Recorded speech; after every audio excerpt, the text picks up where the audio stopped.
Bible की भविष्यवाणियां आज हमारे समय में अद्भुत रीति से मध्य पूर्व के अंदर, इज़राइल के अंदर पूरी हो रही हैं। और बाइबल की भविष्यवाणियों का इस प्रकार से पूरा होना इस बात का स्पष्ट संकेत हमको प्रदान करता है कि वास्तव में ही अब हम अंत के दिनों में अपना जीवन व्यतीत कर रहे हैं और यीशु मसीह के दूसरे आगमन का समय निकट और निकट आता चला जा रहा है। और हाल ही के अंदर जो इज़राइल, ईरान और अमेरिका का युद्ध चल रहा था, और उस युद्ध के अंदर अभी जब सीज फायर हुआ है 2 हफ्तों के लिए, और इस सीज फायर के दौरान हमको एक बहुत ही महत्वपूर्ण अपडेट इस युद्ध के अंदर जो देखने को मिली है। एक नया पहलू जो इस युद्ध के अंदर खुला है वो पाकिस्तान को लेकर के खुला है। और पाकिस्तान जो है उसने अमेरिका और ईरान के बीच में सीज फायर करवाया, और साथ ही साथ अभी शांति वार्ता जो है इस्लामाबाद के अंदर हुई थी, जो आज पूरी तरह से विफल हो चुकी है। और अमेरिका का जो लोग शांति वार्ता के लिए आए थे वो वापस अमेरिका लौट चुके हैं, और ईरान के जो लोग शांति वार्ता के लिए आए थे वो वापस ईरान लौट चुके हैं। और ये शांति वार्ता जो थी वो पूरी तरह से विफल हो गई, और अब आगे क्या होगा ये किसी को भी नहीं पता है।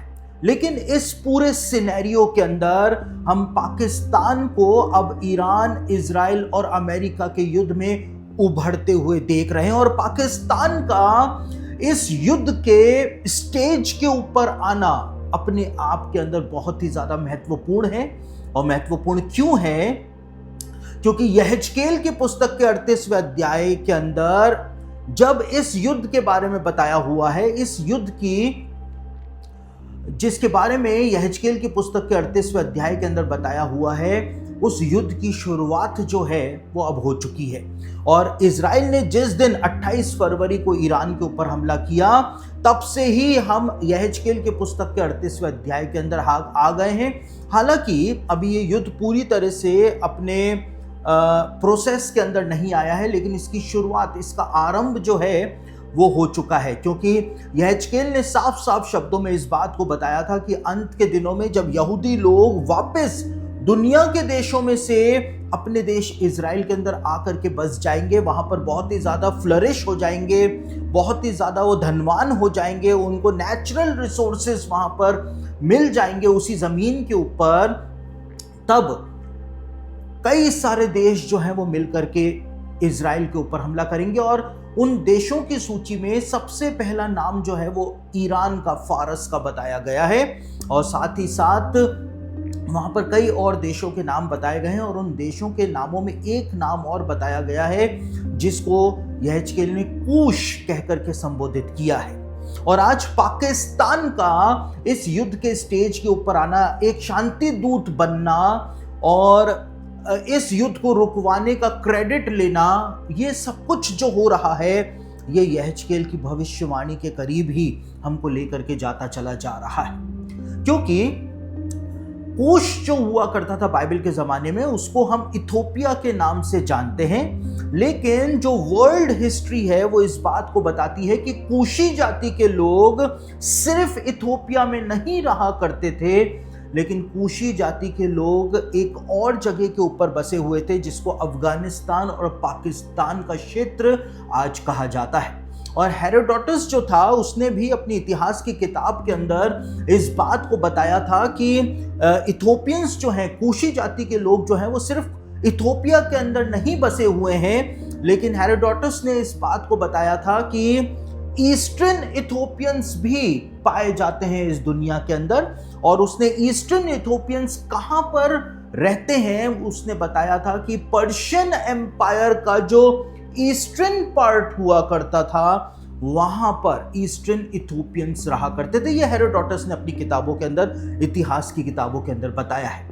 और पर्शियन एम्पायर का यदि आप नक्शा देखें, मैप देखें, तो पर्शियन एम्पायर के ईस्टर्न पार्ट के अंदर अफगानिस्तान, पाकिस्तान और यहाँ तक कि इंडिया भी उस ईस्टर्न पार्ट के अंदर आया करता था। लेकिन अफगानिस्तान और पाकिस्तान जो था वो मुख्य रूप से हेरोडोटस ने बताया था कि वहां पर ईस्टर्न इथोपियंस जो हैं वो वहां पर रहते हैं। यानी कि कूशी जाति के लोग जो थे वो इथोपिया के अंदर तो बसे हुए ही थे, और आज की तारीख में देखा जाए तो इथोपिया जो है उसके अंदर इतनी कोई मिलिट्री स्ट्रेंथ नहीं है कि वो इजराइल के साथ पंगेबाजी कर सके।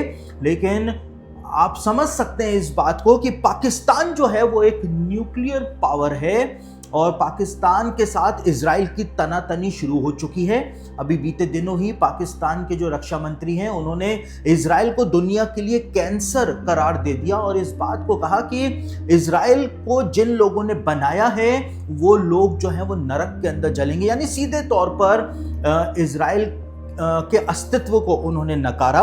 और बेंजामिन नेतन्याहू जो इजराइल के प्रधानमंत्री हैं उन्होंने बहुत खंडन किया है इस बात का, और बेंजामिन नेतन्याहू के खंडन के बाद जो पाकिस्तान के डिफेंस मिनिस्टर हैं उन्होंने अपना ट्वीट जो उन्होंने किया था उसको भी उन्होंने डिलीट कर दिया एक्स पर से। तो तनातनी जो है वो शुरू हो चुकी है। पाकिस्तान जिस दिन से बना है उस दिन से ही, पाकिस्तान के बनने के 1 साल के बाद इजराइल का जन्म हुआ था, और तब से ही पाकिस्तान इजराइल का विरोधी रहा है। पाकिस्तान ने आज तक इजराइल देश को मान्यता नहीं दी है, और पाकिस्तान जो है हमेशा इजराइल का विरोध करता रहा है। यहाँ तक कि बीते समय 2020-21 के अंदर जब गाजा के अंदर इजराइल ने अभियान छेड़ा था उस समय भी पाकिस्तान तुर्की के साथ मिलकर के पाकिस्तान की सेना को इजराइल के खिलाफ भेजने के लिए तैयार हो गया था।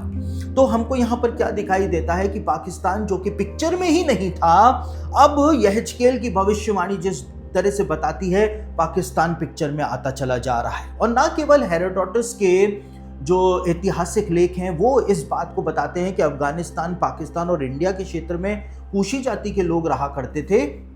लेकिन आपको ये बात भी जान करके हैरानी होगी कि हिंदू कुश की जो पहाड़ियां हैं, हिंदू कुश, उसको कुश कहा जाता है, हिंदू कुश की पहाड़ी श्रृंखला अफगानिस्तान के अंदर पाई जाती है। और यहाँ तक कि जो कुषाण वंश हुआ था उस कुषाण वंश ने भी अफगानिस्तान, पाकिस्तान और भारत के भी कुछ इलाकों तक शासन किया था प्राचीन समय के अंदर। तो ये कुषाण वंश जो था, यानी कि कूशी जाति के जो लोग थे, उन्होंने अपना एक एम्पायर बीते जमाने में बनाया था, और उस एम्पायर का जो मेन जो क्षेत्र था वो अफगानिस्तान और पाकिस्तान का एरिया हुआ करता था। तो आप समझ सकते हैं कि क्यों यहेजकेल ने कूश का जिक्र अंत के दिनों में होने वाले युद्ध के अंदर किया था, और क्यों इस बात को बताया था कि कूश जो होगा वो भी इजराइल के ऊपर फारस के साथ और तुर्की के साथ और दूसरे देशों के साथ मिलकर के हमला करने के लिए आएगा। तो आज वो कूश जो है वो धीमे धीमे उभर करके सामने आना शुरू हो चुका है। पाकिस्तान ने अपनी सेनाएं सऊदी अरेबिया के अंदर उतार दी हैं, जैसे कि खबरें आ रही हैं, सऊदी अरेबिया को बचाने के लिए। लेकिन आगे क्या होता है, एक गड़बड़ी की आत्मा जो है वो मध्य पूर्व के अंदर आज काम कर रही है, जब कुछ भी किसी को समझ में नहीं आ रहा है कि हो क्या रहा है। और यही गड़बड़ी की आत्मा जो है, जिसको गोग कहा गया है, वो इन देशों को आपस में लड़ाएगी। और उसके बाद हम यहेजकेल 38 और 39 के अंदर जितनी भी भविष्यवाणियां दी गई हैं, हम उन भविष्यवाणियों को अपनी आंखों के सामने पूरा होते हुए देखने अब जा रहे हैं। तो बाइबल की भविष्यवाणियों पर, सुबह के अखबार पर और वर्ल्ड न्यूज के ऊपर अपनी नजरें जमा करके रखें, क्योंकि हम एक ऐतिहासिक समय में हैं जब परमेश्वर हमारी ही आंखों के सामने वो सब कुछ पूरा करके दिखाएगा, जिसकी भविष्यवाणी यिर्मयाह ने 49th चैप्टर के अंदर और यहेजकेल ने 38 और 39 चैप्टर के अंदर प्रदान कर रखी।